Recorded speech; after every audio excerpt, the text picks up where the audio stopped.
ನಮಸ್ತೆ ಫ್ರೆಂಡ್ಸ್, ರಾಜ್ ಜಾಬ್ಸ್ಗೆ ಸ್ವಾಗತ. ಫ್ರೆಂಡ್ಸ್, 3073 ಹುದ್ದೆಗಳಿದ್ದಾವೆ ನೋಡಿ. ಸಬ್ ಇನ್ಸ್ಪೆಕ್ಟರ್ ಮತ್ತು ಜಿಡಿ ಕಾರ್ಯನಿರ್ವಾಹಕ ಹುದ್ದೆಗಳಿದ್ದಾವೆ. ಆನ್ಲೈನ್ ಮೂಲಕ ಅಫಿಷಿಯಲ್ ವೆಬ್ಸೈಟ್ಗೆ ಹೋಗಿ ನೀವು ಆನ್ಲೈನ್ ಅಪ್ಲಿಕೇಶನ್ ಫಿಲ್ ಮಾಡೋದರ ಮೂಲಕ ಅರ್ಜಿಗಳನ್ನ ಸಲ್ಲಿಸಬಹುದು. ಸಂಪೂರ್ಣವಾಗಿ ಸರ್ಕಾರಿ ಉದ್ಯೋಗಗಳು ಹಾಗೆ ಕಾಯಂ ಉದ್ಯೋಗಗಳಾಗಿರ್ತಾವೆ ನೋಡಿ. ಈ ಒಂದು ಹುದ್ದೆಗಳು ಸಂಪೂರ್ಣವಾಗಿ ಕಾಯಂ ಉದ್ಯೋಗಗಳಾಗಿರ್ತಾವೆ ನೋಡಿ. ಇನ್ನು ಆನ್ಲೈನ್ ಅಪ್ಲಿಕೇಶನ್ ಅರ್ಜಿಗಳನ್ನ ಸಲ್ಲಿಸಬೇಕಾಗುತ್ತೆ. ಹಾಗೆ 16 ಅಕ್ಟೋಬರ್ 2025 ಅರ್ಜಿ ಸಲ್ಲಿಸಲಿಕ್ಕೆ ಕೊನೆಯ ದಿನಾಂಕ ಆಗಿರುತ್ತೆ ನೋಡಿ. ಈ ಒಂದು ಕೊನೆಯ ದಿನಾಂಕದ ಒಳಗಾಗಿ ನೀವು ಅರ್ಜಿಗಳನ್ನ ಸಲ್ಲಿಸಬೇಕಾಗತ್ತೆ. ಹಾಗೆ ಇನ್ನು ಹುದ್ದೆಗಳ ಸಂಖ್ಯೆ ನೋಡಿ, 3073 ಹುದ್ದೆಗಳಿದ್ದಾವೆ. ಅಖಿಲ ಭಾರತದಲ್ಲಿ ನೇಮಕಾತಿ ನಡೆಯುತ್ತೆ. ಹಾಗೆ ಕರ್ನಾಟಕದಲ್ಲೂ ಕೂಡ ಹುದ್ದೆಗಳಿದ್ದಾವೆ. ಹುದ್ದೆ ಹೆಸರು ನೋಡಿ, ಸಬ್ ಇನ್ಸ್ಪೆಕ್ಟರ್ ಮತ್ತು ಜಿಡಿ ಎಕ್ಸಿಕ್ಯೂಟಿವ್ ಹುದ್ದೆಗಳಾಗಿರ್ತಾವೆ ನೋಡಿ. ಇನ್ನು ಸಂಬಳ 35,000ದಿಂದ 1,12,000ವರೆಗೂ ಪರ್ ಮಂತ್ ಸ್ಯಾಲರಿ ಆಗಿರುತ್ತೆ. ಇನ್ನು ಇಲಾಖಾವಾರು ಹುದ್ದೆಗಳು ನೋಡಿ, ಯಾವ ಇಲಾಖೆಯಲ್ಲಿ ಎಷ್ಟು ಪೋಸ್ಟ್ಗಳಿದ್ದಾವೆ ಅಂತ ನೋಡೋದಾದ್ರೆ ಇಲ್ಲಿ ನೋಡಿ, CRPF 1,029 ಹುದ್ದೆಗಳು, BSF 223 ಹುದ್ದೆಗಳು, ITBP 233, ಹಾಗೆ CISF 1,294 ಹುದ್ದೆಗಳಿದ್ದಾವೆ ನೋಡಿ. ಹಾಗೆ SSB 82, ದೆಹಲಿ ಪೊಲೀಸ್ 212 ಹುದ್ದೆಗಳಿದ್ದಾವೆ ನೋಡಿ. ಈ ಒಂದು ಹುದ್ದೆಗಳನ್ನು ಆಯ್ಕೆ ಮಾಡಿಕೊಂಡು ನೀವು ಅರ್ಜಿಗಳನ್ನು ಸಲ್ಲಿಸಬಹುದು. ಇನ್ನು ಫ್ರೆಂಡ್ಸ್, SLC PUC ಹಾಗೂ ಡಿಗ್ರಿ ಮಾಡಿದಂಥ ಮೇಲೆ ಕರೆದಿದ್ದಾರೆ ನೋಡಿ. ಯಾವುದೇ ಡಿಗ್ರಿ ಮಾಡಿದರೂ ನೀವು ಅರ್ಜಿಗಳನ್ನ ಸಲ್ಲಿಸಬಹುದು. ಹಾಗೆ ವಯೋಮಿತಿ ನೋಡಿ, 20ರಿಂದ 25 ವರ್ಷದ ಒಳಗಿನವರು ಅರ್ಜಿಗಳನ್ನ ಸಲ್ಲಿಸಬಹುದಾಗಿರುತ್ತೆ. ವಯೋಮಿತಿ ಸಲ್ಲಿಕೆ ಕೂಡ ಇರುತ್ತೆ ನೋಡಿ. OBC ಅಭ್ಯರ್ಥಿಗಳಿಗೆ 3 ವರ್ಷ, SC/ST ಅಭ್ಯರ್ಥಿಗಳಿಗೆ 5 ವರ್ಷಗಳ ವಯೋಮಿತಿ ಸಲ್ಲಿಕೆ ಕೂಡ ಇರುತ್ತೆ. ಇನ್ನು ಅರ್ಜಿ ಶುಲ್ಕ ನೋಡಿ, ಸಾಮಾನ್ಯ OBC EWS ಅಭ್ಯರ್ಥಿಗಳಿಗೆ 100 ರೂಪಾಯಿ ಇದ್ರೆ, SC/ST ಮಾಜಿ ಸೈನಿಕ ಅಭ್ಯರ್ಥಿಗಳಿಗೆ ಯಾವುದೇ ರೀತಿಯ ಅರ್ಜಿ ಶುಲ್ಕ ಇರೋದಿಲ್ಲ. ಹಾಗೆ ಪಾವತಿ ಮಾಡುವ ವಿಧಾನ ಆನ್ಲೈನ್ ಮೂಲಕ ಇರುತ್ತೆ. ಆನ್ಲೈನ್ ಮೂಲಕ ನೀವು ಪಾವತಿ ಮಾಡಬಹುದು. Net banking, credit card, debit card ಅಥವಾ UPIಗಳ ಮೂಲಕ ನೀವು ಈ ಒಂದು ಅರ್ಜಿ ಶುಲ್ಕವನ್ನು ಪೇ ಮಾಡಬಹುದಾಗಿರುತ್ತೆ.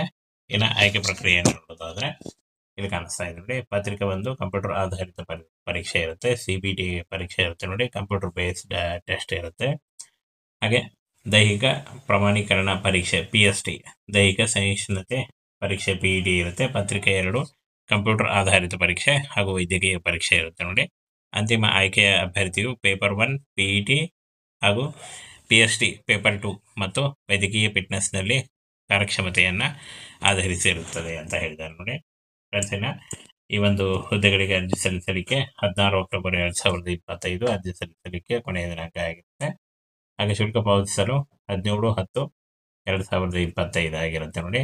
ಹಾಗೆ ಅರ್ಜಿ ನಮೂನೆ ಮತ್ತು ತಿದ್ದುಪಡಿ ಶುಲ್ಕಗಳ ಆನ್ಲೈನ್ ತಿದ್ದುಪಡಿ ಇದನ್ನು ಮಾಡಲಿಕ್ಕೆ 24/10/2025ರಿಂದ 26/10/2025ರವರೆಗೆ ಟೈಮ್ ಇರುತ್ತೆ. ಹಾಗೆ ಕಂಪ್ಯೂಟರ್ ಆಧಾರಿತ ಪರೀಕ್ಷೆಯ ವೇಳಾಪಟ್ಟಿ ನೋಡಿ, ನವೆಂಬರ್-ಡಿಸೆಂಬರ್ನಲ್ಲಿ ಕಂಪ್ಯೂಟರ್ ಆಧಾರಿತ ವೇಳಾಪಟ್ಟಿ ಇರುತ್ತೆ. ಆನ್ಲೈನ್ ಮೂಲಕ ಅರ್ಜಿ ಸಲ್ಲಿಸುವಾಗ caste income certificate, Aadhaar card, ಹಾಗೆ ಒಂದು ಫೋಟೋ ಮತ್ತು ಎಜುಕೇಷನಲ್ ಡಾಕ್ಯುಮೆಂಟ್ಸ್ ಇಷ್ಟನ್ನು ತೆಗೆದುಕೊಂಡು ನೀವು ಆನ್ಲೈನ್ ಮೂಲಕ ಅರ್ಜಿಗಳನ್ನು ಸಲ್ಲಿಸಬಹುದು. 3073 ಹುದ್ದೆಗಳಿದ್ದಾವೆ ನೋಡಿ. ಸಬ್ ಇನ್ಸ್ಪೆಕ್ಟರ್ ಮತ್ತು ಜಿಡಿ ಕಾರ್ಯನಿರ್ವಾಹಕ ಹುದ್ದೆಗಳಿದ್ದಾವೆ. ಆನ್ಲೈನ್ ಮೂಲಕ ಅಫಿಷಿಯಲ್ ವೆಬ್ಸೈಟ್ಗೆ ಹೋಗಿ ನೀವು ಆನ್ಲೈನ್ ಅಪ್ಲಿಕೇಶನ್ ಫಿಲ್ ಮಾಡೋದರ ಮೂಲಕ ಅರ್ಜಿಗಳನ್ನ ಸಲ್ಲಿಸಬಹುದು. ಸಂಪೂರ್ಣವಾಗಿ ಸರ್ಕಾರಿ ಉದ್ಯೋಗಗಳು ಹಾಗೆ ಕಾಯಂ ಉದ್ಯೋಗಗಳಾಗಿರ್ತಾವೆ ನೋಡಿ. ಈ ಒಂದು ಹುದ್ದೆಗಳು ಸಂಪೂರ್ಣವಾಗಿ ಕಾಯಂ ಉದ್ಯೋಗಗಳಾಗಿರ್ತಾವೆ ನೋಡಿ. ಇನ್ನು ಆನ್ಲೈನ್ ಅಪ್ಲಿಕೇಶನ್ ಅರ್ಜಿಗಳನ್ನ ಸಲ್ಲಿಸಬೇಕಾಗುತ್ತೆ. ಹಾಗೆ 16 ಅಕ್ಟೋಬರ್ 2025 ಅರ್ಜಿ ಸಲ್ಲಿಸಲಿಕ್ಕೆ ಕೊನೆಯ ದಿನಾಂಕ ಆಗಿರುತ್ತೆ ನೋಡಿ. ಈ ಒಂದು ಕೊನೆಯ ದಿನಾಂಕದ ಒಳಗಾಗಿ ನೀವು ಅರ್ಜಿಗಳನ್ನ ಸಲ್ಲಿಸಬೇಕಾಗತ್ತೆ. ಹಾಗೆ ಇನ್ನು ಹುದ್ದೆಗಳ ಸಂಖ್ಯೆ ನೋಡಿ, 3073 ಹುದ್ದೆಗಳಿದ್ದಾವೆ. ಅಖಿಲ ಭಾರತದಲ್ಲಿ ನೇಮಕಾತಿ ನಡೆಯುತ್ತೆ. ಹಾಗೆ ಕರ್ನಾಟಕದಲ್ಲೂ ಕೂಡ ಹುದ್ದೆಗಳಿದ್ದಾವೆ. ಹುದ್ದೆ ಹೆಸರು ನೋಡಿ, ಸಬ್ ಇನ್ಸ್ಪೆಕ್ಟರ್ ಮತ್ತು ಜಿಡಿ ಎಕ್ಸಿಕ್ಯೂಟಿವ್ ಹುದ್ದೆಗಳಾಗಿರ್ತಾವೆ ನೋಡಿ. ಇನ್ನು ಸಂಬಳ 35,000ದಿಂದ 1,12,000ವರೆಗೂ ಪರ್ ಮಂತ್ ಸ್ಯಾಲರಿ ಆಗಿರುತ್ತೆ. ಇನ್ನು ಇಲಾಖಾವಾರು ಹುದ್ದೆಗಳು ನೋಡಿ, ಯಾವ ಇಲಾಖೆಯಲ್ಲಿ ಎಷ್ಟು ಪೋಸ್ಟ್ಗಳಿದ್ದಾವೆ ಅಂತ ನೋಡೋದಾದ್ರೆ ಇಲ್ಲಿ ನೋಡಿ, CRPF 1,029 ಹುದ್ದೆಗಳು, BSF 223 ಹುದ್ದೆಗಳು, ITBP 233, ಹಾಗೆ CISF 1,294 ಹುದ್ದೆಗಳಿದ್ದಾವೆ ನೋಡಿ. ಹಾಗೆ SSB 82, ದೆಹಲಿ ಪೊಲೀಸ್ 212 ಹುದ್ದೆಗಳಿದ್ದಾವೆ ನೋಡಿ. ಈ ಒಂದು ಹುದ್ದೆಗಳನ್ನು ಆಯ್ಕೆ ಮಾಡಿಕೊಂಡು ನೀವು ಅರ್ಜಿಗಳನ್ನು ಸಲ್ಲಿಸಬಹುದು. ಇನ್ನು ಫ್ರೆಂಡ್ಸ್, SLC PUC ಹಾಗೂ ಡಿಗ್ರಿ ಮಾಡಿದಂಥ ಮೇಲೆ ಕರೆದಿದ್ದಾರೆ ನೋಡಿ. ಯಾವುದೇ ಡಿಗ್ರಿ ಮಾಡಿದರೂ ನೀವು ಅರ್ಜಿಗಳನ್ನ ಸಲ್ಲಿಸಬಹುದು. ಹಾಗೆ ವಯೋಮಿತಿ ನೋಡಿ 20ರಿಂದ 25 ವರ್ಷದ ಒಳಗಿನವರು ಅರ್ಜಿಗಳನ್ನು ಸಲ್ಲಿಸಬಹುದಾಗಿರುತ್ತೆ.